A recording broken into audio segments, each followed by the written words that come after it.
Okay, we're slowly making our way back on the clock, but that was a fantastic session. Thank you so much. That was really fantastic.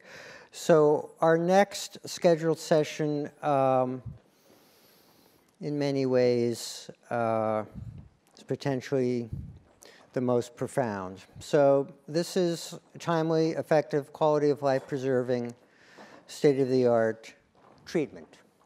So we would be very grateful if our speakers for this session could come down to the front so that we can get you up here in a timely manner. Our first speaker is Dr. Andrea Cercek, who is one of the lead medical oncologists at MSK.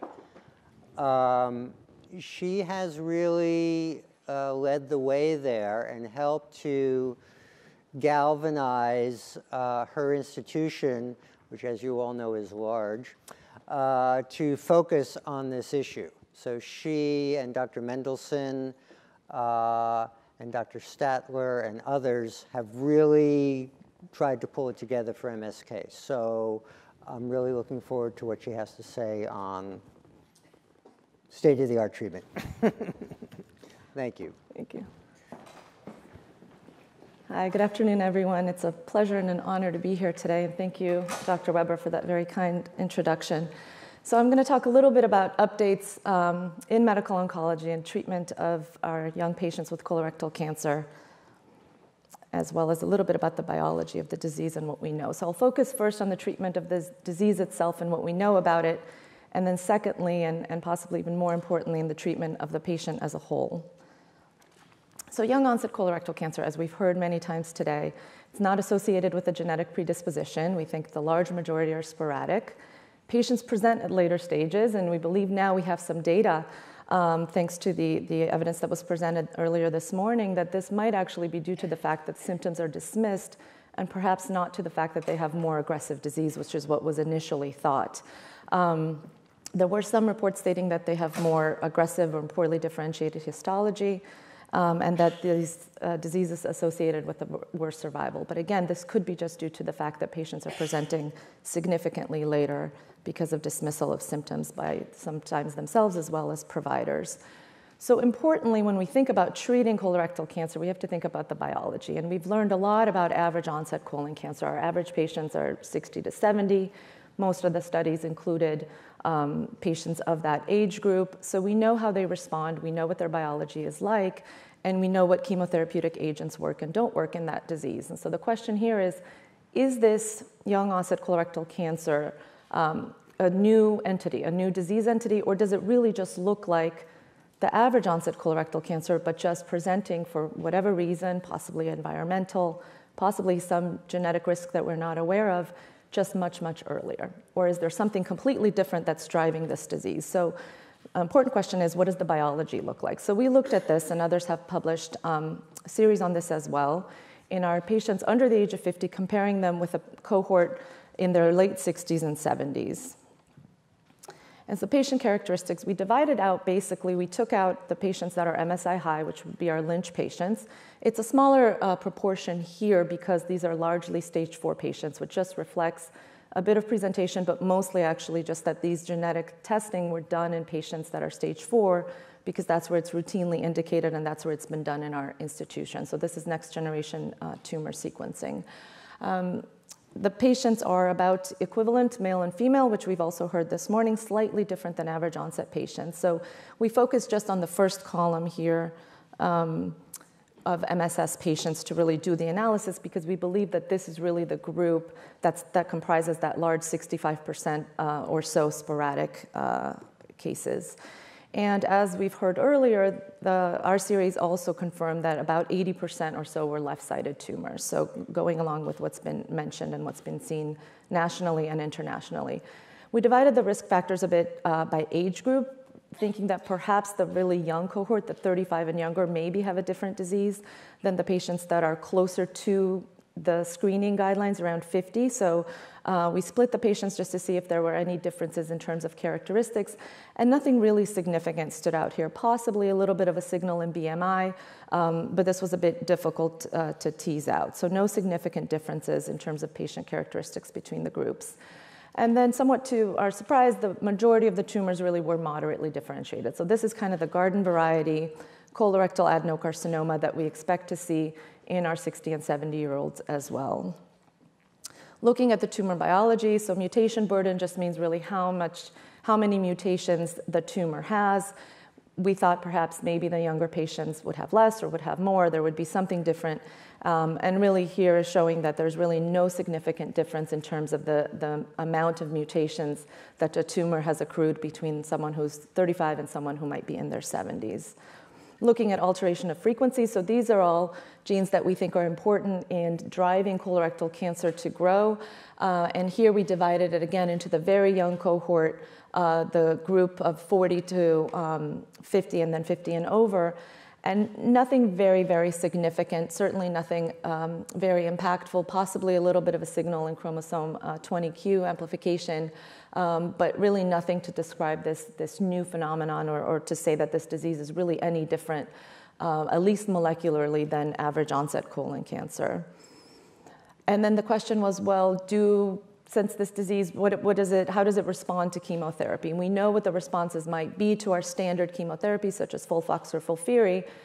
How do these patients respond? And when we look through our database, the response rate was roughly 50%, which is exactly analogous to what we would expect and to what's been published over the years in metastatic settings. So this is really doesn't seem to respond any better or any worse than average onset colon cancer.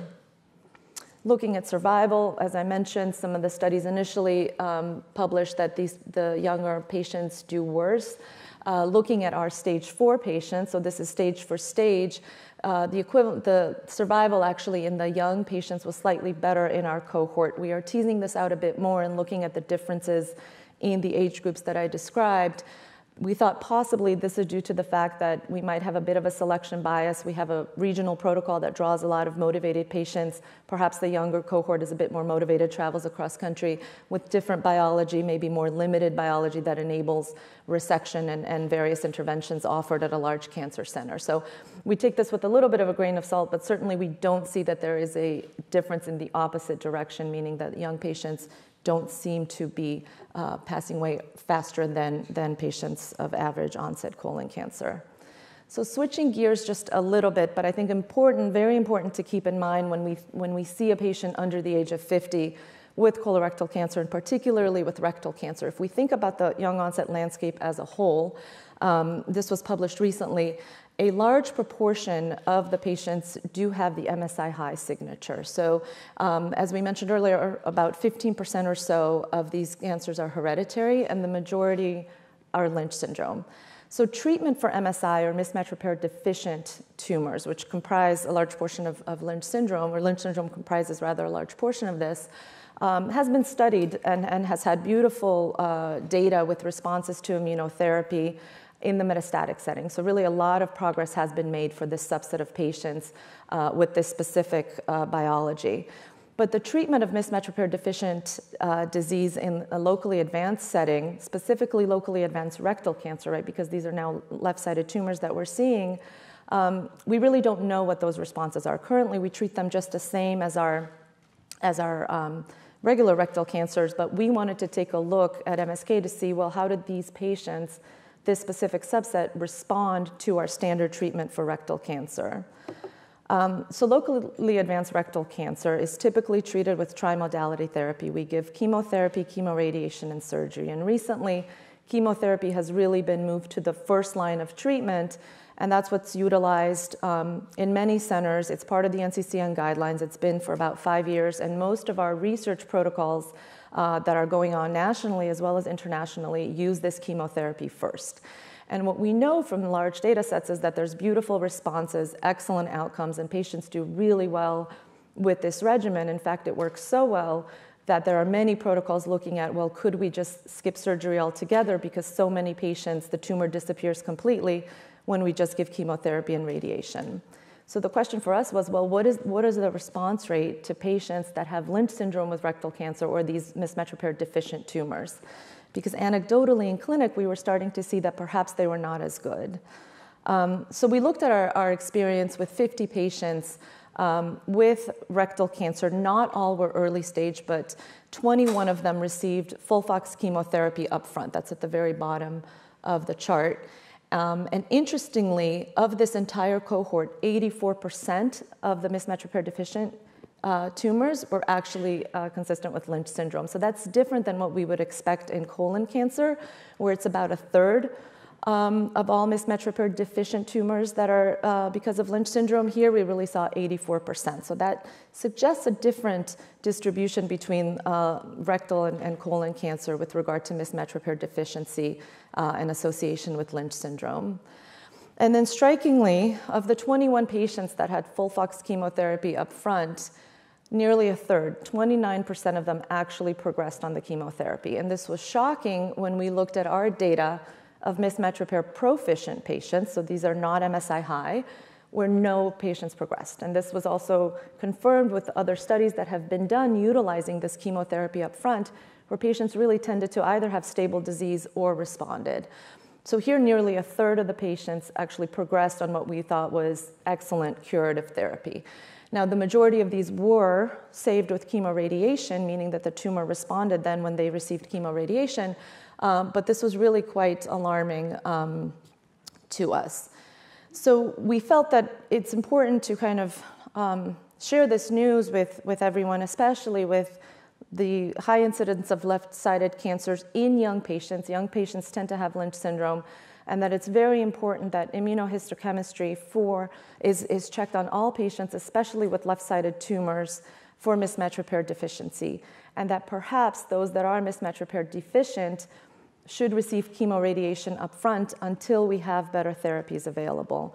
And we actually have a trial now opening of immunotherapy upfront as a replacement of chemotherapy for this patient population, because we really believe, obviously extrapolated from the metastatic data as well as a small colon study, that this is the optimal treatment of mismatch repair deficient tumors, and particularly in rectal cancer. So moving on now to the care of the patient. So what is important when we think about young patients with colorectal cancer? We think about longitudinal sexual health and fertility, psychological and psychosocial impact, the effect of treatment, bone health, cardiac toxicities, the potential for overtreatment. I think we all get overly anxious when we meet as oncologists. When we meet a young patient, we think they can handle it. We throw all the chemotherapy we can think of, but perhaps that's not really the right thing to do, and maybe, as I showed you earlier, it's not actually necessary. And then importantly, we don't know what the surveillance intervals are for these patients into the future once they are treated for their cancer and we follow them for with subsequent colonoscopies. We really don't know what's appropriate in terms of follow-up, and I think all of us reflexively treat them as if they have a hereditary disorder, as if they have Lynch syndrome, but perhaps that's really not the right thing to do. So there's just a lot of questions and a lot of consideration that needs to be made specifically to our patients under the age of 50 in regard to treating them as a whole, not just on their disease. So with that in mind, with the research questions and the holistic or the multimodality approach to treatment, we opened a center dedicated to young patients with colorectal cancer, myself and my colleague, Dr. Robin Mendelsohn, and we really wanted to make it a coordinated clinical and research program to try to get at both the etiology behind this disease as well as improvement of the actual patients that we see, and really focus, as I said, on the patient, not just on the treatment of the disease. So the center involves all of the routine care providers, gastroenterology, GI oncology, colorectal surgery, hepatobiliary, as well as radiation oncology. And then importantly, the ancillary services, which I will get into in detail, that are key and that have always been present, but that are not always the first thing you think of when you meet a young patient who's in pain, who needs treatment, and with your best intentions, you start chemotherapy as soon as possible and then realize, there were so many other things that I should have covered. And I think we heard that very clearly and very eloquently from a lot of our patients earlier this morning in terms of what they are left with then when that is overlooked in their care. And then, as I mentioned, the important really research questions. We wanted to bring groups together that were already working in their silos, but really to work together to try to improve treatment, but not only treatment, but also diagnosis, and then screening for this disease. So focusing just a bit on fertility, and I will not spend too much time because we have a world-class expert following me who will get into great detail, but obviously fertility is hugely important. We are unfortunately behind in focusing on this in colorectal cancer, but we are now starting to really pay much more attention as it is critical. There have been several studies, though, looking at cancer-related fertility leading to emotional distress, worse effects on quality of life. Some women report willingness to trade off survival to maintain fertility. We try to discuss fertility, and we tend to focus more on the females than on the males, but the males are equally as important. And then, as I said, we are behind with evidence in GI cancer in terms of the effects of our treatments, at least our chemotherapies, on fertility. We did a really small retrospective review as a crude measure of amenorrhea, meaning or when the women regain their menses as a measure of fertility. And we extrapolate a bit from the breast data in terms of how toxic our chemotherapies are, but we really don't have a good prospective study to answer that question yet. We know that chemo therapy can induce ovarian toxicity, and we know that radiation induces uterine toxicity, but it's a bit more limited now in terms of modern radiation techniques, which have improved significantly since we've looked at this data. We'll hear a lot more about ways to maintain fertility. So focusing on GI oncology, so what are we doing with our chemotherapy? There's, of course, a potential for overtreatment. As I said, everyone with their best intentions wants to give as much chemotherapy as someone can take to try to cure the patient or treat the patient as best as possible. But we have to remember that when our patients are young, surviving for a long time, neuropathy can be a huge problem, a huge effect on quality of life, on productivity. Chemo brain is not trivial. It affects many of our patients. We don't know much about it, unfortunately. Cardiovascular toxicity, until about 2 years ago or so, we thought that there was only immediate cardiovascular toxicity, but now we see that in a at-risk population in older patients, there is an increase with cardiovascular disease as well as the congestive heart failure with exposure to 5-FU. How that plays out in our young patients, we simply don't know yet. Physical unmet needs are huge. We heard about this morning. In addition to just physical living with an APR, with a permanent colostomy, with a disfiguring surgery, with the effects of radiation, patients have reported that their symptoms are not as attended to as we would think when they are young. Perhaps those of us taking care of them feel that they can kind of handle more treatment, handle more side effects, but really, we are just really not having the in-depth conversations, I think, with our patients that we need to be having. Ovarian transposition we'll hear about soon, but that has, I think, significantly improved the quality of life of our patients, and it's something that is done and can very easily be done before starting radiation. This is critical for our patients with rectal cancer. Obviously, maintaining estrogen, maintaining hormonal function from ovarian transposition has a positive effect on bone health and female health overall. There is some research now going into uterine transposition, which is very early on, but the idea would be that the uterus can actually be removed surgically from the radiation field. Patient receives the surgery, and then the uterus is reconnected, hoping to eventually be successful so that the uterus is capable of carrying a child, because that's the major issue now with radiation toxicity to the uterus. Social work and psychology, psychiatry are hugely important, and the feedback we heard from our patients is that early intervention would have made a difference. I often think about my patients that are living with a disfiguring surgery, living with a colostomy, that perhaps had they talked about it in the beginning, had they had the right support, maybe it would have been easier. It's still a difficult disease, it's still a difficult outcome to have, but possibly if armed with good support and good ways to handle it, maybe at least their emotional and psychological outcome would have been better.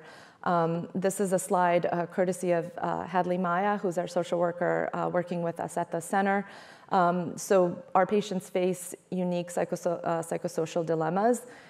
They report increased isolation, not only from their healthy peers, but also from just being much younger, so not being able to relate to the average patient in their 60s and 70s with colorectal cancer. We don't know much about the patients between the ages of 40 to 49.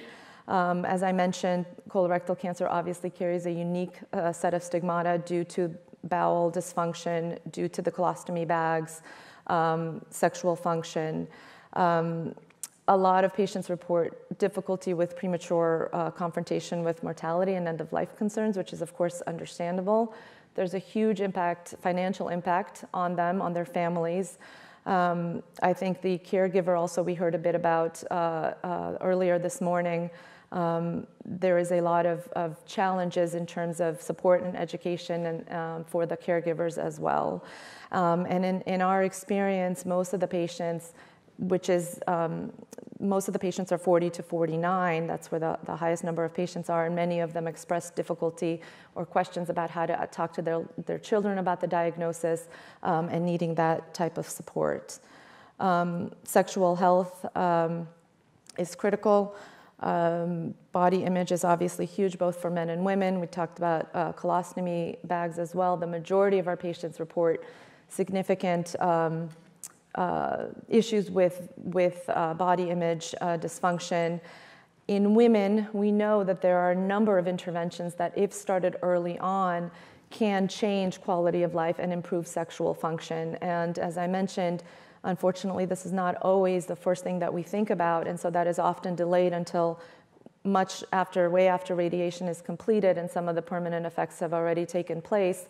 But a lot can be done, and there are data supporting vaginal dilators, pelvic floor exercises, and other support things like vaginal lubricants. And there are unfortunately still many patients that are not aware of all of these resources, and certainly many providers as well. So we need a lot more research to do. We need a lot more centers to support our patients through this treatment as a whole, not just focusing on their disease, but focusing on the patients themselves. And hopefully, I'm, like I said, very happy to be here to put all of our heads together to try to solve this problem and improve the care of our patients. Thank you very much.